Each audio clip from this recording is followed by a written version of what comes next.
probably easier to explain the no vote than it is the yes vote.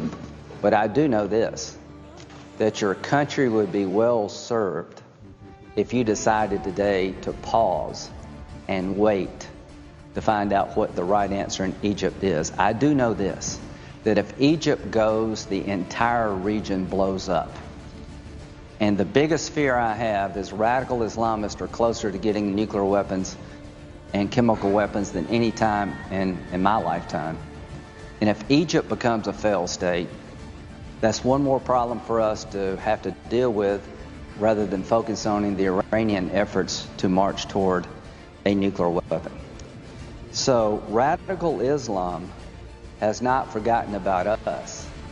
The question for us, have we forgotten about radical Islam? And if you want to stop this march in the Mideast of radical Islam getting stronger and stronger and stronger, try to hang on to our relationship with Egypt. Because if it becomes a failed state, the Sinai becomes one of the great safe havens for terrorist groups, and the Egyptian army, to their credit, is involved now with the Sinai. The cataclysmic effect of a failed state in Egypt would be the biggest booster to radical Islam I could think of, and would do a lot of damage to our national security and our best friend in the region, Israel. So, I have a letter here from our AIPAC.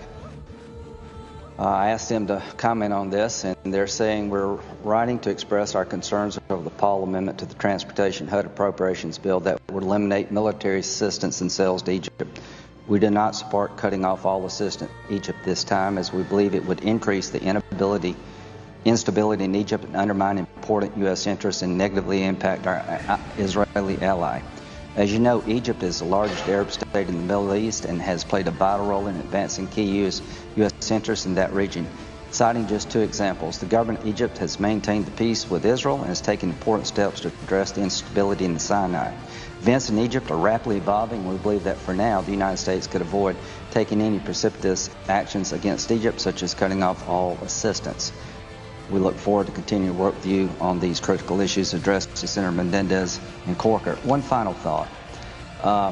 Maybe one day I'll be with Senator Paul saying we have to sever our ties with the Egyptian military and the Egyptian people. Maybe one day I'll come here and co-sponsor your amendment, or maybe come up with one of my own. All I can tell you, if that day ever comes, it will be one of the saddest days of my life, because that means Egypt is gone. And if Egypt is gone, all hell is going to break loose.